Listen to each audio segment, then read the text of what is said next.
beginning. Hit it, boys.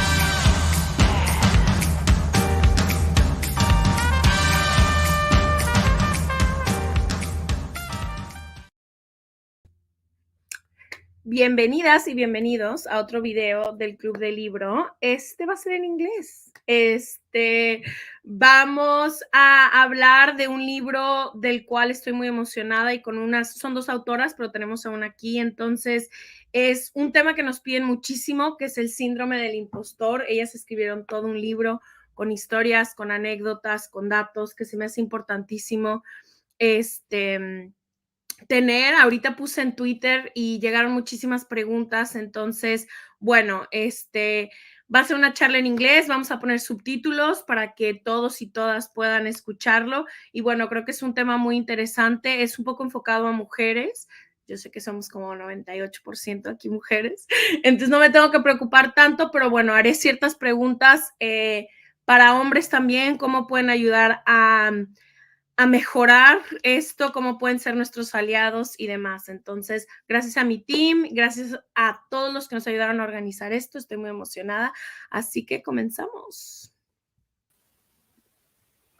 Hi, Elizabeth, how are you? Hello, fine, thank you. And you? I am doing really good. I wanted to tell you a little bit about our project so you understand a little bit of our community and stuff like that. We are the most, you see, that's a problem. The most listened podcast in Spanish across Latin America. We started as two best friends. It was a hobby. We didn't think a lot about it. And then since day one, it's been a huge success. So I'm really excited to have you here. And one of the arms of our project that we've tried to nurture as much as possible has been our book club. I think it's the biggest one in Latin America as well. They recommend thousands of books a day, and they've recommended your book so much. So I was very excited when they told us that you could come for an interview. So we're mostly women in this community. I would say 95, 92% of the people that listen to us are women. And this specific subject has been one of the most brought up. I mean, most of them are women that are working. They're first generation of women that are working. As you may know, in Latin America, it is the first time that women are doing both things, being moms and as well as working. And it is the first time that we have a lot of access to education we didn't used to. So it's interesting times. And I think your book is extremely relevant for a time and space like Latin America right now. So I would love if you could introduce yourself. And my first question for you would be, why did you decide to write this book? Okay, thank you.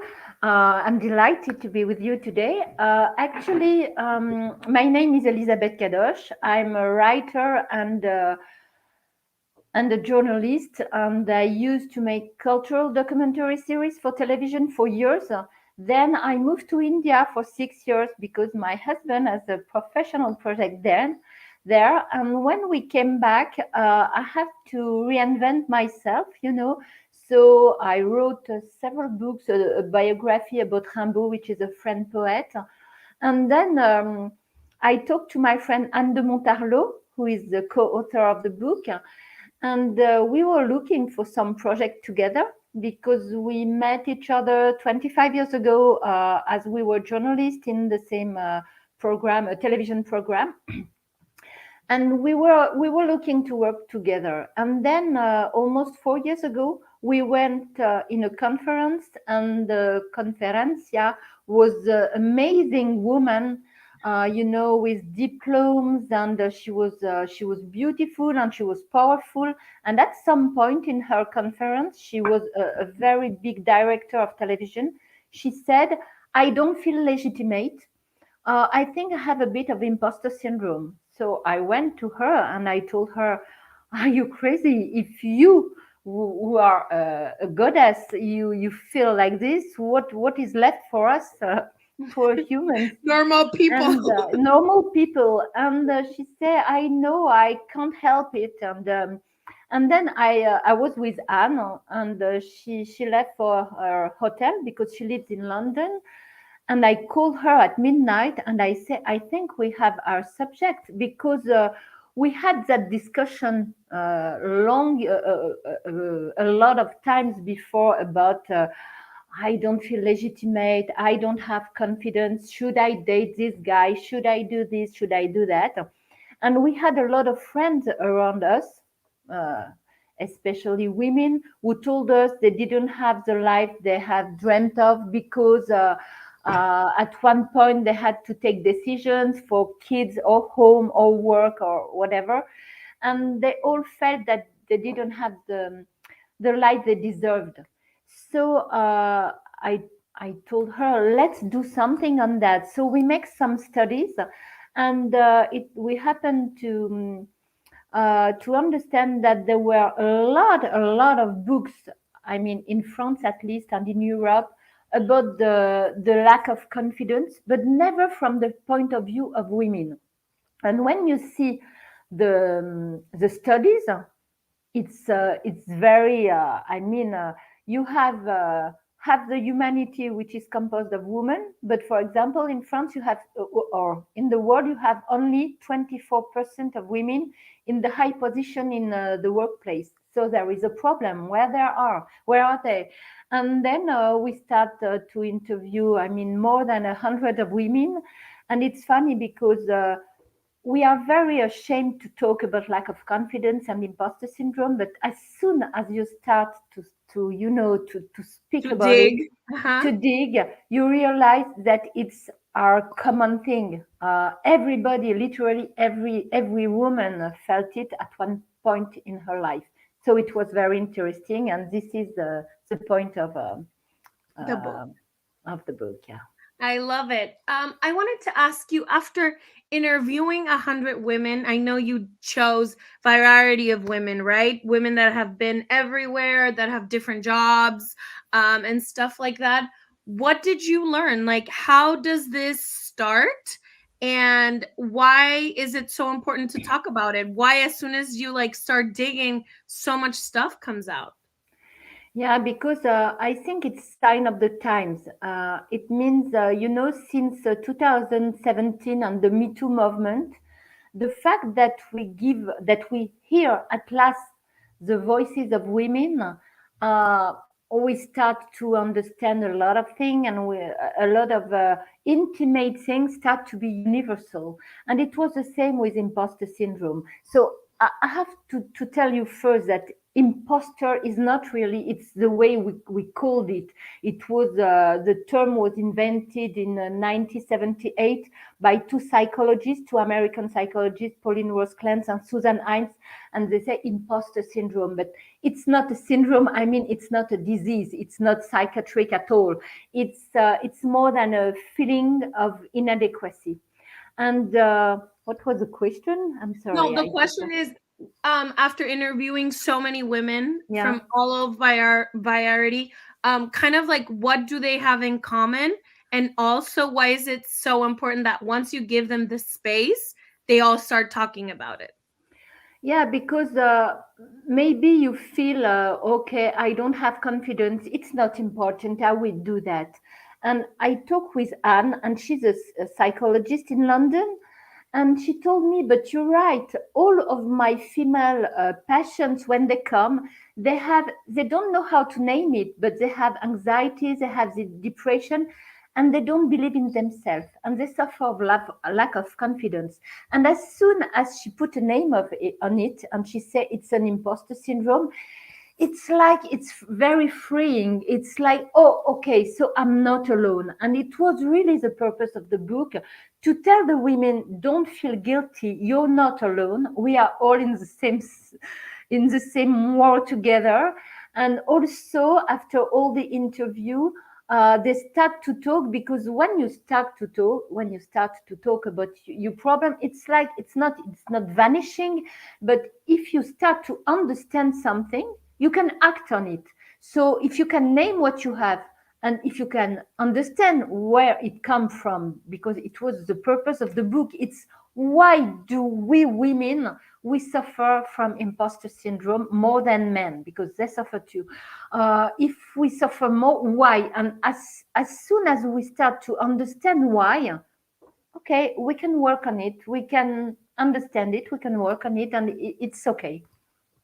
I love what you say, that once they're given a definition, they like kind of like release and like just feel a little bit more confident. There's this coach we have that comes to our podcast a few times, and he says that you cannot, if you cannot name it, it feels like it doesn't exist. So once you name it and you have the proper definition of something, then you can work towards either understanding it better, sharing it. But that's why it's so important to know the definition of what you're feeling, no? Absolutely. I think it's important, and I want to talk to you about it. And it was a question that I had during while I was reading your book, and is social media comes and plays a huge role now, right? For women especially. I don't know if you've read that there was a whistleblower on Facebook that released these journals that said that Facebook knew all the self-esteem issues that it causes, but they continue having the same algorithm and they didn't care. What do you think is the role of social media now that makes it even more complicated for women? They have more women to compare themselves. They have more beautiful lives. Everyone only posts the beautiful parts. Like, what do you think in an era that is so defined by social media? How do we not lose ourselves even more now that we're having a little bit more opportunity to be in tables that we weren't invited before? Like, what do you think is the role of social media now, and how can we kind of stand against it? Okay, to start, I should say that you're absolutely right. We have see studies that show that the more you use social media, especially when you're young girls, you know, them boys who are exposed to social medias, it affects their self-confidence. It can lead to anorexia or the other problem, because of course you always compare to others. So you start going on social media and you can see the perfect life of these perfect girls. That uh, does it everything. She's a mom, you a know, director. absolutely. She goes back to work as least as she has her kid, and her belly is so flat, and you are here. Oh my God, she's so perfect. She's beautiful. She's better than me. She's richer than me. She's younger than me. She's more beautiful than me. And you always compare. But at the same time, we have seen that the social media, there is the worst, for example, that, and there is the best also. There are lots of new communities who are building on social media, on Instagram, not to name them. For example, on body positivism, you have this girl who totally assume to be a little round, who love their body, who celebrate their body, and it's very empowering for girls. For example, I don't know if you know this Instagram account of a girl. I think she's English or American. I don't know her Mhm. name. Her name is Celeste Barber. You know, Yes, I follow her. I think So beautiful. this Yes. is beautiful, because she doesn't have, or maybe she pretend not to have, insecurities with her own body, and she just do exactly like the supermodel who are really, I love into her. Yeah. hypersexualization, and she doesn't make fun of her. She say, okay, I can do it too, and it's so funny and it's so normal. And to see normal thing, and to see normal life, and to see normal people on the media, it's very reassuring for me. For So sure. you have both the best and the worst on the media, I on want the to social ask media. you I want to ask you about men, right? They play a huge role in this, right? Um we had this girl a few months come, and we talked about like how we need to like not be a little bit supported by them, and also them understand how we feel. I read on your book that as women age they become more confident, and men as men age they become less confident. I wanted to talk to you about that. What is the role that you think men play on this? And for the men that are listening to us right now, like, what can they do? Okay, so first, I should tell you that men also can suffer for imposter syndrome. So, to name another study, they found out that that at least 70% of the population was touched by imposter syndrome at least once in a lifetime. It affects 66% of women and 56 on men. So A lot of men. men also can have imposter syndrome, but it's not the same manifestation because men are also submit to societal social injunction, but it's not the same manifestation. For example, the man, the injunction is to provide for his family and is to work and is to ask the girl at the date. So even if he's shy, even if he doesn't really need to, he goes because he's a condition for that. Okay, for the women, it's always the body, the injunction of the society: be young, be beautiful, be smart, be a mother, be a whatever. It's history because there was a masculine domination for years, and it's also, of course, your family. But this is for girls as for boys. The family you grow in can cut your wings or whatever. And then what we used to say is that, of course, men now, mostly in the workplace, we start to talk about well-being in the workplace. So we are often called by men who say, we want women to feel at ease at work. What can we do? Okay, start by giving them a voice, because when you're in a work, usually the girls, they tend not to take not to talk, I'm sorry, but maybe Excuse me, can I? excuse me. Yeah. Okay, we always, so give them a voice. It's the first thing. At home, the women, they have the mental charge and the emotional charge, take care of the children, of the homework, of the meals, of the, everything, make the run the errands. And with the pandemic, we have seen that the mental health and the mental charge of women have exploded. So, of course, now we can see that the men take their part in the domestic world, but not enough. They should be more involved. And when women stop saying thank you when the man have tidies the I don't know The dishes, the the whatever, dishes, etc. taking care of the kids. We have to stop saying thank you for this to our companion, husband, women. Stop, partner. I mean, stop saying thank you. It's normal. We have to share. I mean, we have the kids together. At least it's absolutely normal that we raise them together, doing the homework together. It's something that should become more natural. Totally. I have two more questions for you. One would be, do you think do you think as women, can we get over this and become more sure and confident about it? And what would you tell, there's so many young girls that are graduating college, that are at their first job, or they're going into their masters. What would be your advice for all these women that are reading your book and that are starting to figure out, and they come into the world and they see, wow, I feel like this. What would be your advice for younger women? So my advice would be to tell them that they can do anything. They can become whatever they want. There's no limitation. The sky is the limit. And it's very important to know it. That's why the representation of women is so important. When you have So important. when you have women in high position, when you have Sheryl Sandberg in Facebook, when you have a Kamala Harris as the vice president of the United States, it's very powerful message for young girls. It's so you can do it too. So not to limit yourself, not to compare yourself to others. I mean, there are a lot of women, of young girls who say, yeah, but she's better than me. No, you have everything you need. The light is inside you. You have every competence. You have everything.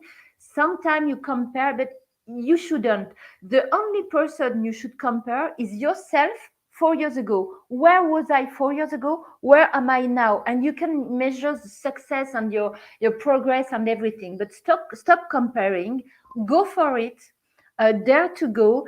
And that's it. And we have seen this. We talk about representation. You have this series on Netflix called The Queen Gambit. I don't know in Spanish. Amazing. Yeah. Yes. I don't know the name in Spanish El, either, but el we'll juego, put it, el we'll put juego. it on the comments. Okay, so the queen of the Queen Gambit, and it's about chess, and for decades young girls didn't go to chess club because they thought it was for men. You have to be brilliant to do that. And because of the series, there have been a lot of young girls joining chess clubs. So it's wonderful. Whenever you have doubts, if you have models, if you have a representation, it's easier for girls to go for it. To imagine the future, to be like, I can be like that. I want to ask two questions of the people that are connected. Ricardo Medina says, how can I help my daughters to fight this syndrome? He's currently raising kids. So how can he help his daughters to raise them Okay, to be so able to fight that? maybe the best thing to do is to raise her just as he raised his boys. We have a great example in the book of a badass girl. Her name is Frédéric Clavel. Well, she was raised with two boys and two boys who were her cousins. And she say, when I was young, my parents always told me I can do anything. It was not the girl is putting the things on the table and the boys help in the garden. No, everybody was doing anything the same, So boys can tell their emotion, and girls can go and climb the tree if she wants. Do whatever they want. Whatever. And then when she arrives in the workplace, she can see that she was 38, 39. She can see that all the men could get the promotion and be ahead of her, and she couldn't. And she said, what is that? Because she wasn't used to that. So she said, we had to change the world, and she started working in politics to change things. So just to do that, and to adopt also a language that is not with limitation. And for example, we have a very small thing, but which was really helpful for my opinion. When your daughter or your son doing something well at school, for example, and bring a good grade, and you say, oh, I'm so proud of you. No. If you say, I'm so proud of you for a good grade, he will think that the good grades it's a condition to earn your love, and he will work for you to please you. No, you should be very proud of yourself. So you change the point of view, and it's very interesting to do that. I love that.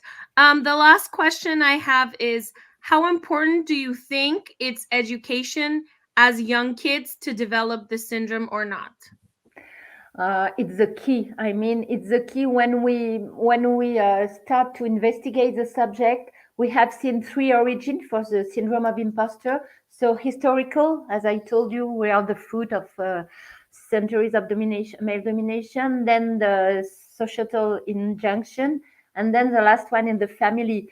And in the family, you always want to please your parents and to be approved and to be loved. So education is key. But sometimes, we see people that have the worst education, the worst parents, and they can have a very good life. It's the case of a very well-known French writer, whose name is Albert Camus. Maybe you know Camus. And Camus, he has a horrible, no father, he was gone, a horrible mother, she couldn't read or write, a horrible grandmother. But he met someone. He met a teacher, and the teacher told him, oh my God, you're so smart. You have to do studies. You cannot run out of school. You cannot drop out school. So he went to see the mother and the grandmother. And this young boy, he had the help of this teacher. And the gaze on him of confidence he it gives him wings, and he became one of the greatest writer of the 20th century. So I love that. Thank you so much, Elizabeth. Thank I you really to you. appreciate it. I'm gonna say they can find your book everywhere now. It's in Spanish, it's in English, it's in French, but it's all over wherever you buy your books. Okay, You it's can not find in it. English. I'm sorry, It's not it's in not in English? English yet. No, it's in Spanish, in Italian, in Polish, in Russian, in Chinese, but not in Everyone Spanish. here speaks in Spanish, so everyone will read it in Spanish. Thank you so much. You are welcome to our book club anytime you want. Thank you. Thank you for your work. I really, really appreciate it. It's so liberating to read studies and to read women talk about women. I feel like we always do it through the gaze of men. So thank you so much. I appreciate your work. And we'll leave everything in the captions, where to find you, where to find your book, and everything. Welcome. Thank you. Muchas gracias a A vosotras. ti, Elizabeth. Chao. Gracias a todos por Chao. conectarse. Bye. Gracias.